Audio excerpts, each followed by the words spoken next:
जय हिंद दोस्तों। आज ही के दिन बीएड में साइंस के क्वेश्चन जो पूछे गए हैं 50 क्वेश्चन इम्पोर्टेंट हैं। ये आपके किसी भी एग्ज़ाम में आपसे टकरा सकते हैं। अच्छे क्वेश्चन हैं और आप अपनी आंसर की भी खुद चेक कर सकते हैं जो आज बीएड का पेपर दे के आए हैं, और जो फ्यूचर में देंगे उनके लिए भी ये क्वेश्चन इंपॉर्टेंट है प्रैक्टिस के लिए। इन्हीं के बेस पे आप तैयारी करेंगे। पहला क्वेश्चन था साइंस वर्ग में, उसमें एक पिंड से दूसरे पिंड में प्रवाहित होती है जब उनके पास होती है। क्या होती है? जब विभिन्न तापमान होता है, डिफरेंट टेम्परेचर होता है, यानी कि हाई टेम्परेचर से लो टेम्परेचर की ओर हमेशा हीट फ्लो होती है। पहला आंसर ये हो जाएगा आपका। नेक्स्ट है परमाणु रिएक्टर में या परमाणु रिएक्टर किस वैज्ञानिक सिद्धांत पर काम करता है? तो किस पर काम करता है? परमाणु विखंडन पर, न्यूक्लियर फ्यूजन पर काम करता है आपका ये।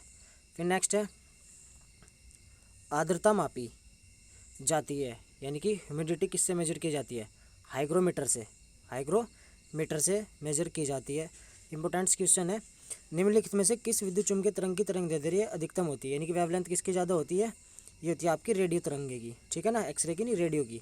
रेडियो बहुत दूर तक जाती हैं। रेडियो तरंगे रडार में यूज होती हैं, जैसे रेडियो तरंगे सैटेलाइट वगैरह में। तो सबसे ज़्यादा दूर कौन सी जाती है? दूरी तय करती है रेडियो तरंगे। नेक्स्ट है, यदि पृथ्वी घूमना बंद कर दे तो भूमध्य रेखा पर जी का मान क्या होगा? तो जी का मान बढ़ जाएगा, क्योंकि ध्रुवों पर ज़्यादा होता है और जो भूमध्य रेखा है, विषुवत रेखा है, इस पर सबसे कम होता है। लेकिन जब पृथ्वी रोटेशन बंद कर देगी तो इस पर जी का मान क्या हो जाएगा? बढ़ जाएगा।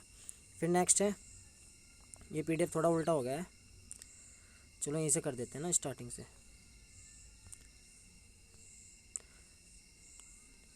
आंसर सबके आ जाएंगे। 197 क्वेश्चन नंबर था, फलों को पकाने के लिए जिम्मेदार हार्मोन कौन सा होता है? एथिलीन। यदि एथिलीन नहीं आता ऑप्शन में तो क्या आता है वहाँ पर? एसिटिलीन आ जाता है।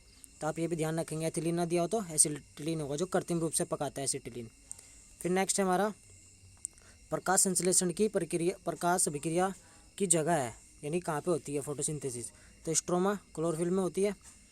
फिर नेक्स्ट, डीएनए की डबल हेलिक्स संरचना किसने दी थी? वाटसन और क्रिक। आपका याद करा हुआ क्वेश्चन होगा, काफ़ी बार पूछा गया है।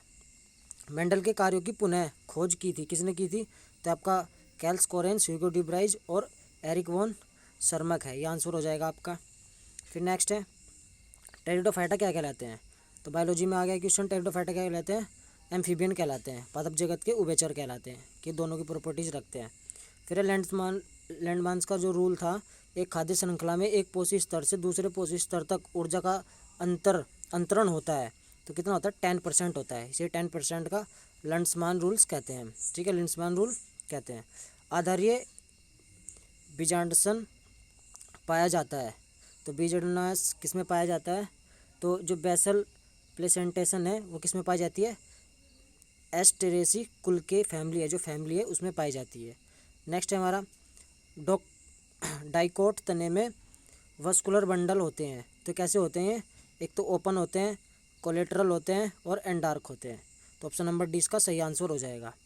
तो बायोलॉजी से अच्छे लेवल के क्वेश्चन है। एंजियोस्पर्म में एंडोस्पर्म होते हैं, तो ट्रिप्लोब्लास्टिक होते हैं, यानी कि 2 एक होंगे और दूसरा ही होगा, तो इन तीनों मिलकर क्या करते हैं? ट्रिप्लोब्लास्ट होकर एंडोस्पर्म बनता है। जबकि जो जाइगोट बनेगा वो केवल 2 से बनेगा, वो डिप्लॉइड होता है। फिर है नेक्स्ट हमारा, निम्नलिखित में से कौन एक लुप्त प्राय प्रजाति है? ये डोडो पक्षी कबूतर की तरह की प्रजाति है, मॉरिशस में लुप्त हो गई है, तो लुप्त प्राय प्रजाति है डोडो।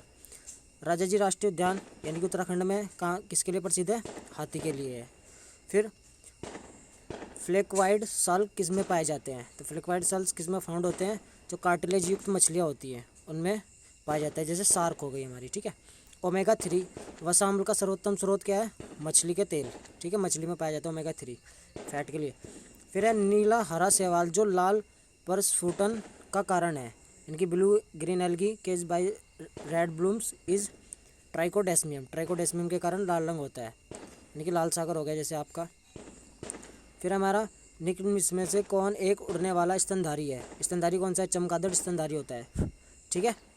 फिर नेक्स्ट है हमारा, निम्नलिखित में कौन जंतु कोशिका में नहीं पाया जाता? तो प्लास्टिड तो प्लांट में जाएंगे, जंतु कोशिका में थोड़े होंगे, ठीक है ना, एनिमल सेल में नहीं होने के, क्लियर।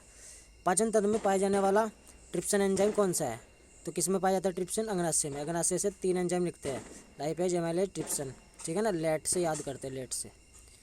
फिर है हमारा अनुवांशिकी अभियांत्रिकी में प्रयोग होने वाले प्रतिबंधित एंजाइम, जो आपका रिस्ट्रिक्शन एंजाइम है उसको बोलते हैं आणविक कैंची, कि ऐसे हेलिक्स को डीएनए हेलिक्स में से बीच में से काटने का काम करती है। फिर निम्नलिखित में से कौन सा हार्मोन सोना जागना नियंत्रित से संबंधित है? तो आपका कौन सा है? मेलाटोनिन। मेलाटोनिन हार्मोन जो पीनियल ग्लैंड से निकलता है, बायोलॉजिकल क्लॉक है जो आपकी। फिर इसमें कुछ मैथ के क्वेश्चन है, तो जैसे इसमें पहला क्वेश्चन मैथ का हम डिस्कस कर लेते हैं। इसके बाद भी साइंस के बीच में डाल रखे हैं कि 4% प्रतिवर्ष साधारण ब्याज की दर से 450 रुपये ब्याज के रूप में 81 रुपये प्राप्त करने का समय क्या होगा? देखो 450 रुपये पर सिंपल निकालना हमें, जो आपका मूलधन हो गया 450 रुपये, 4.5% की दर हो गई, टी समय में निकालना है, 100 बटे में लगता है फॉर्मूले में, और ये कितना ब्याज है 81, यानी कि ऐसा ही बराबर लगाते हो ना आप, PRT/100 करके, तो इससे आप सोल्व कर लेंगे तो टी कितना आ जाएगा? 5 वर्ष। ठीक है। फिर नेक्स्ट क्वेश्चन था आपका, लीडिंग शब्द के अक्षरों को कितने अलग अलग तरीके से व्यवस्थित किया जा सकता है ताकि स्वर वोवेल समय से एक साथ आएँ? तो इसका आंसर 720 आएगा। यदि आपके पास अलग से सोल्यूशन है तो आप हमें भेज सकते हैं टेलीग्राम चैनल पर। नेक्स्ट हमारा 9 प्रेक्षकों का माध्य 16 है और एक अवलोकन किया जाता है कि एक नया माध्य 17 हो जाता है। 10 अवलोकित कीजिए। भाई 9 का कितना है? तो 9 का माध्य है ना, माध्य एक तरफ से ऐसा था जैसे एवरेज काम कर रहा है, तो 9 गुना 16 कर लिया, 144 आ गया। अब एक और जुड़ गया तो 9 से कितना हो गया? 10, लेकिन माध्य कितना हो गया? 17। इन्हें जोड़ा कितना आएगा? मल्टीप्लाई करके 170। अब इसमें से हम इसको घटा देंगे, यानी कि एक्स्ट्रा जुड़ा हुआ कितना है? 26। का आंसर कितना हो जाएगा? 10वां अवलोकन 26 का होगा। निम्नलिखित में से किसमें पृष्ठदंड यानी कि नोटोकॉर्ड पाया जाता है? तो आपका कार्डेटास में, इसमें रज्जुकी में पाया जाता है आपका नोटोकॉर्ड। फिर नेक्स्ट बात करते हैं हम, निम्नलिखित में से कौन सा एक गणीय समुच्चय नहीं है? जो आपके नेचुरल नंबर का सेट होता है ना, ये एक गणीय समुच्चय नहीं है, बाकी ये तीनों के तीनों हैं। ठीक है।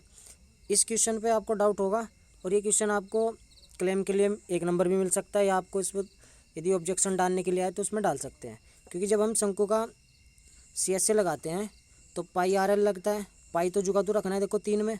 अब R कितना है इसमें? R थोड़ी दिया है, ये तो व्यास दिया है। यदि व्यास 13/2 करोगे और L कितना लगाओगे? 7, तो 13 7 91, एक ऑप्शन बैठ रहा है, जबकि डिवाइड करके कोई सा भी ऑप्शन नहीं आएगा। 91 तो बिल्कुल भी नहीं आएगा यदि पाई की वैल्यू भी रख दी गई, तो इस पर आपको 1 नंबर मिलेगा। ठीक है। फिर नेक्स्ट हमारा यह दिया गया है कि माध्य विषम वितरण माध्य का 10 है, माध्य 12 है, यानी कि मीडियन मीन, तो इसका मोड बहुलक क्या होगा? तो फॉर्मूला आपको याद होगा, मोड बराबर 3 मीडियन माइनस 2 मीन। तो इसमें आप सोल्व करेंगे तो आंसर कितना आएगा? 6 आ जाएगा आपका। फिर ये आपका प्रोबेबिलिटी से क्वेश्चन है कि 6 काली 7 लाल 2 सफ़ेद गेंद है, एक गेंद को अच्छे निकाला गया है, तो निकाली गेंद या तो काली होगी या सफ़ेद, इसकी प्रायिकता आप ऐसे निकाल सकते हैं। आंसर आएगा 8/15 का। फिर है, इनमें से कौन सा प्रकाश संश्लेषण का उपोत्पाद है? तो कौन सा है? ऑक्सीजन। प्रकाश संश्लेषण में क्या निकलता है? ऑक्सीजन बन के आती है। फिर नेक्स्ट था आपका ये समकोण त्रिभुज का कर्ण दे रखा था 13, और जो आपका लंब है वो 5 दे रखा था, तो आपको इसमें बेस निकालना था। तो आपने क्या करना है? ट्रिपलेट लगा दो ना, 5 12 13 का, तो 5 ये 13 ये तो 12 आ जाएगा आंसर। आप वैसे भी निकाल सकते हैं पाइथागोरस प्रमेय लगाकर। फिर आपका नेक्स्ट, यदि समीकरण x² - bx + c = 0 के मूल 2 क्रमागत पूर्णांक हो तो b² - 4a का मान कितना होगा? इसका आंसर आएगा 1। ठीक है, सोल्व कर लेंगे आप आराम से घर बैठ के। किसी एपी के प्रथम और अंतिम उत्पाद 5 और 45 एपी में सामान्य अंतराल 4 वाले कितने पद होंगे? ये आपका 10th के बेस पे आप एपी से सवाल करेंगे। ए इतना दिया, एल इतना दिया, डी डिफरेंस 4 है, तो जब इसका आंसर ये फॉर्मूला लगाओगे अंतिम पद के लिए तो आपको एन की वैल्यू कितनी मिलेगी? सोल्व करेंगे, इधर घटाएंगे 40, 4 से डिवाइड करेंगे 10 आएगा, और एक एन इधर जोड़ देंगे 11 हो जाएगा आंसर। ठीक है। फिर नेक्स्ट है, सोना गलाया जा सकता है, यानी कि गोल्ड को कैसे जला सकता है? एक्वारेज से गलाया जा सकता है। फिर चींटी के डंक में उपस्थित अम्ल का नाम लिखिए, तो कौन सा अम्ल था? Methanoic acid.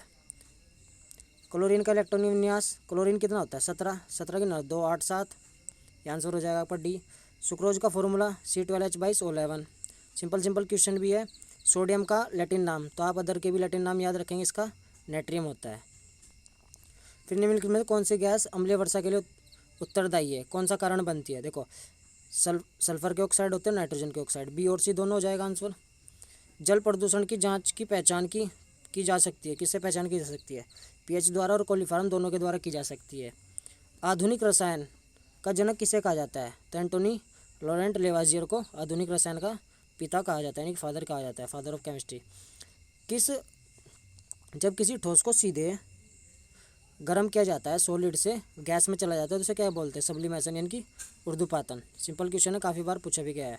सूरज की रोशनी को बिजली में बदलने के लिए कौन सा ठोस पदार्थ सबसे अच्छा होने की संभावना हो सकती है? तो मेरे ख्याल से अमोर्फस सिलिका है, आप इसको चेक कर लेंगे एक बार, ठीक है। नेक्स्ट है, यदि किसी पिंड का संवेग 2 गुना कर दिया जाए तो उसकी गतिज ऊर्जा में वृद्धि होगी या? देखो k बराबर p² होता है। यदि 2 गुना कर रहे हो तो 2 का वर्ग 4, तो इसका 400% हो जाएगा, ठीक है। अर्धचालक की विद्युत चालकता तापमान की वृद्धि के साथ बढ़ती है, क्योंकि अर्धचालक में कुछ इलेक्ट्रॉन एक सेल से दूसरे में चले जाते हैं तो उसकी चालकता क्या होती है, बढ़ती जाती है। फिर नेक्स्ट है 158 नंबर पर कि 2 पतले लेंस देते हैं, एक उत्तल एक अवतल, उनका समता का अनुपात 3:2 देता। जब वे संपर्क में रखे होते हैं तो उनकी तुल्य फोकस दूरी 30 सेंटीमीटर होती है। तो प्रत्येक की फोकस दूरी ज्ञात कीजिए। तो इसको करने का आसान तरीका है, देखो दोनों की फोकस दूरी कितनी आ रही है, 30, तो इसको एक बार शुरू में ही 30 लिख लो, ठीक है। और इनको अलग अलग, इन दोनों को याद करो, एक का F1 मान लो, एक का F2। अब दोनों को जब आप संपर्क में रखोगे, इसे सोल्व करोगे, जिसमें आंसर में 30 आ गया फाइनल, वो इसका आंसर हो जाएगा। यानी कि ऑप्शन से आपको सवाल करना आना चाहिए ये भी, ठीक है। तो बी पे आप जब दोनों को सोल्व करोगे F1 और F2, तो इसकी तुल्य फोकस दूरी 30 सेंटीमीटर रहेगी, आंसर हो जाएगा इसका। फिर नेक्स्ट है, बादल सफ़ेद क्यों दिखाई देते हैं? प्रकाश के परावर्तन के कारण, क्योंकि प्रकाश जब पूरा प्रकाश को परावर्तित कर देता है, यानी कि बादल सारे प्रकाश को परावर्तित कर देता है, तो बादल क्या होता है, सफ़ेद दिखाई देता है हमें तब, ठीक है। तो ये रिपीट हो गया। अब हमारे क्वेश्चन पूरे हो गए हैं। आई होप आपको वीडियो अच्छी लगी होगी, तो प्लीज़ लाइक करें और हमारे चैनल को सब्सक्राइब कर लें, ताकि और भी आपको जो मोस्ट इंपॉर्टेंट लेटेस्ट पेपर हो रहे हैं, क्वेश्चन हो रहे हैं, वो मिलते रहें। टेलीग्राम चैनल में आपको ये पेपर की PDF डाल दी जाएगी, ठीक है गाइज। तो फिर मिलेंगे नेक्स्ट वीडियो में, तब तक के लिए जय हिंद।